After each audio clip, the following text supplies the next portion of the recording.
हो रही थी कल इस इजलास पर सबकी नज़र रहेंगी, लेकिन इससे पहले इस इजलास से पहले ही जम्मू कश्मीर में इस वक्त जो सियासत है वो गर्मा गई है और ये सियासत रिजर्वेशन के मामले पर गर्म है। आपको बता दें कि बढ़ती रिजर्वेशन मामले पर जो सियासी जमातों ने सवालात खड़े किए हैं और आपको बता दें कि जिस तरह से कल इंतज़ामिया की जानिब से जो अदालत में हाई कोर्ट में एक हलफनामा दाखिल कर दिया गया, उसके बाद इस पर सियासी तूफान खड़ा हुआ है और अपोजिशन लीडरों ने कई इल्ज़ामात नेशनल कॉन्फ्रेंस पार्टी पर लगाए और कहा कि जिस तरह से उन्होंने ऐवान में रिजर्वेशन के हवाले से बात रखी थी, लेकिन फिर जो हलफनामा दाखिल किया गया अदालत में उसमें ज़मीन और आसमान का फ़र्क है।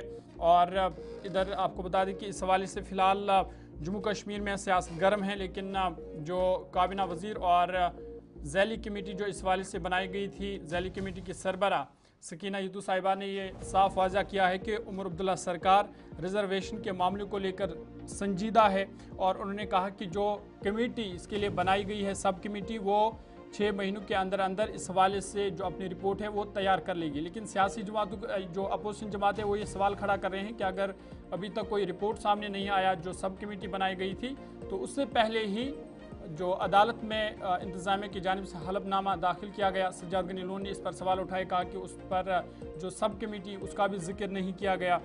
और कुल मिलाकर ये माना जाए कि अदालत के अंदर मुखालफत और अदालत के बाहर इस पर हिमायत साफ नज़र आ रही है, लेकिन सियासी गलियारों में इस पर सियासत काफ़ी ज़्यादा तेज़ हो गई और यही वजह है कि सीनियर काबीनी वजीर सकीना यतू को भी कल प्रेस कॉन्फ्रेंस करते हुए इस बात की वजाहत करनी पड़ी कि चलिए बयान हल्फी जो दायर हुआ है ये कोई हतमी बयान हल्फी नहीं है, हुकूमत एक और बयान हल्फी भी दायर कर सकती है।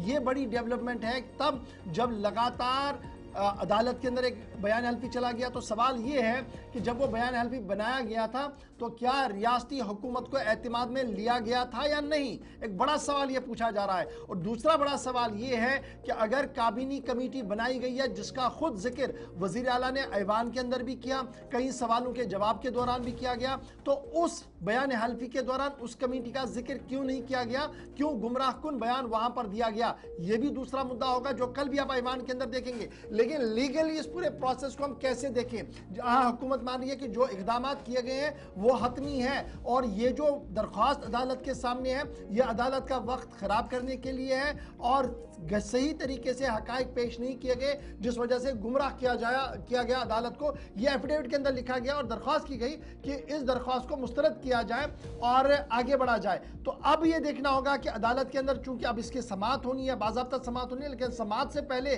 जो सियासत है वो तो हमने आपके सामने बता दी है, लेकिन इस पूरे मामले को जरा मजीद समझते हैं और माहिर कानून इसको किस निगाह से देखते हैं, ये बड़ा इंपॉर्टेंट है। फॉर्मर जस्टिस मुजफ्फर अहमद खान साहब हमारे साथ है, जो मज़कूरा एमएलए भी आज हैं। बहुत बहुत शुक्रिया मुजफ्फर खान साहब हमारे साथ ज्वाइन करने के लिए। बड़ा इंपॉर्टेंट और दिलचस्प मामला ये है जहां हम अदालत के अंदर देख रहे हैं एफिडेविट सरकार का है, ये सरकार नहीं कह सकती है ये नहीं है, ये सरकार का एफिडेविट है जिसमें वाज़िया तौर पर मुखालफत है, सरकार का मौक़िफ़ बाहर है, इसकी हिमायत है। अपनी जगह दोनों बातें सही है, लेकिन बहसीती कानूनी माहिर के आप इस केस के मेरिट को कहां पर देखते हैं, सरकार के एफिडेविट की पॉलिसी को कहां पर देखते हैं? देखें, रिजर्वेशन इसमें शक नहीं है कि सेंसिटिव इशू है। अब मुझे ये पता नहीं कि जो हलफनामा दाखिल हुआ है इसमें गवर्नमेंट को एतमाद में लिया गया या नहीं लिया गया। ये आपको भी मालूम है कि इस वक्त एक पैरेलल गवर्नमेंट चल रही है, यहाँ ड्यूल पावर चल रही है, पता नहीं चल रहा है किसका क्या स्टैंड है।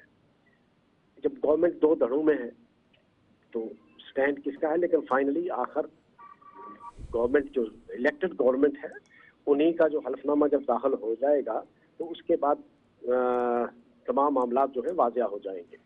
रहा सवाल रिजर्वेशन का, तो इसमें कानूनी तौर पर अगर आप देखेंगे तो रिजर्वेशन के कुछ मामला जो है वो सुप्रीम कोर्ट ने सेटल कर दिए हैं। उनको आप वो कानून है, सुप्रीम कोर्ट की जजमेंट जो है वो मुल्क का पूरे मुल्क पर लागू है, कानून है। इस तरह EWS है 10%, तो वो सुप्रीम कोर्ट की जजमेंट है कि वो ओपन मेरिट से ही आएगा, उसमें कोई रिजर्व कैटेगरी का कोई बंदा जा ही नहीं सकता। मतलब फॉर एग्जाम्पल कोई ST है, SC है, OBC है, तो वो ना तो वो RBA में आ सकता है, ना ही वो ESW में आ सकता है और ना ही जो OBC भी है वो भी नहीं आ सकता है उसमें। तो RBA ALC में भी नहीं आ सकता है। RBA ALC और EWS जो है वो कट करेगी, वो ओपन मेरिट के ही लोग उसमें कंपीट करेंगे, उसमें रिजर्व कैटेगरी का कोई आदमी नहीं आएगा। ये एक कंफ्यूजन जो क्रिएट किया गया है, मुझे लगता है कि उस जजमेंट में इसको क्लियर किया हुआ है। और जो SO भी निकला है रिजर्वेशन का जी, उस SO में भी है कि EWS, RBA और ALC में other than SC, ST and OBC आएगा। यानी ST, SC और OBC जो है वो ना तो EWS में आ सकता है, ना ही वो RBA में आ सकता है, ना ही वो ALC में आ सकता है। तो ये फिर किसके लिए है? वो रिजर्वेशन जो है that is meant for open merit only, not for reserve category. ये उन जो ये कहते हैं कि नहीं जी हमने 50% क्रॉस कर दिया है और रिजर्व कैटेगरीज को ज्यादा दे दिया, मुझे लगता है वो एक मिसकंसेप्शन है या मिसअंडरस्टूड किया है उन्होंने जजमेंट को भी। अच्छा, अगर ये इतना हाईकोर्ट में इजी जो था मुजफ्फर खान साहब, तो फिर कैबिनेट सब कमेटी बनाने की क्या जरूरत थी? अगर ये इतना इजी था कैबिनेट तो वजीर आला साहब खुलकर ऐवान में बताते कि साहब ये तो इस तरीके का मैटर है, आप इसको कंफ्यूजन करके सियासत की सियासी रोटियां ना सेकें। देखिए उसमें जाहिर सी बात है कि जब लॉ ऑफिसर को कंसल्ट किया जाएगा, अभी आज तक आप ये भी मानते हैं कि हमारे पास लॉ ऑफिसर कोई नहीं है। There is no advocate general in the high court of Jammu and Kashmir for last more than 5 months now. 5 महीने से हमारे पास एडवोकेट जनरल नहीं है। तो मुझे बताओ गवर्नमेंट को गाइड कौन करेगा, लीगल ओपिनियन कौन देगा इसमें? ये भी एक बदकिस्मती है हमारी। अगर एडवोकेट जनरल होता तो एडवोकेट जनरल को कैबिनेट जो है वो कंसल्ट करती कि भाई इसमें कानून क्या है। तो हर बहुत सारी चीजें जो हैं वो मिसकंसेप्शंस हैं जो they are not based on any legal proposition of law. नहीं, अब ये चलिए बहुत सारी हमारे पास चीजें हैं। लीगल हमारे पास एडवोकेट जनरल नहीं है, ये तो एक बहाना बन सकता है, लेकिन जो काबीना सब कमेटी बनाई गई वो तो बड़ी चीजें क्लियर कर सकती थी। आप जैसे लोगों के माहिराना मशवरे ले सकती थी, साबिका अकाउंट एडवोकेट जनरल्स की राय ले सकती जाहिर थी, सी बात है वो लेंगे। एक कैंपेरेंशिव प्लान बना। आप भी सरकार का हिस्सा है, आप सपोर्ट कर रहे हैं उमर साहब को, तो क्या कभी इस पर खुलकर बात नहीं हुई कि जनाब ये जरा सिलसिला चैप्टर क्लोज कीजिए, इसमें जो कंफ्यूजन है वो इस तरीके के हैं? देखिए उस पर अभी हमें कंसल्ट, मुझे लगता है कि भाई जो स्टेक होल्डर्स हैं उनको कंसल्ट कमेटी करेगी। और जाहिर सी बात है अगर किसी के साथ ज्यादती हुई है तो जब कैबिनेट सब कमेटी उसको कंसीडर करेगी, वो तमाम जितने भी स्टेक होल्डर्स हैं उनसे राय लेगी, कानूनी माहिरीन से भी राय लेगी। लेकिन मुश्किल यही जो आ रही है कि अभी तक हमारे पास हम कानूनी मशवरा किससे लें? हमारे पास लॉ अफसर है कोई नहीं है, there is no advocate general. अब लॉ सेक्रेटरी से वो ले सकते हैं मशवरा, तो लॉ सेक्रेटरी भी जो है मुझे लगता है कि वो भी फाइनल अथॉरिटी नहीं है जब तक एडवोकेट जनरल नहीं होगा। एडवोकेट जनरल उसमें फाइनल अथॉरिटी होगी अपना ओपिनियन देने के लिए। तो एडवोकेट जनरल हमारे पास अभी है नहीं है।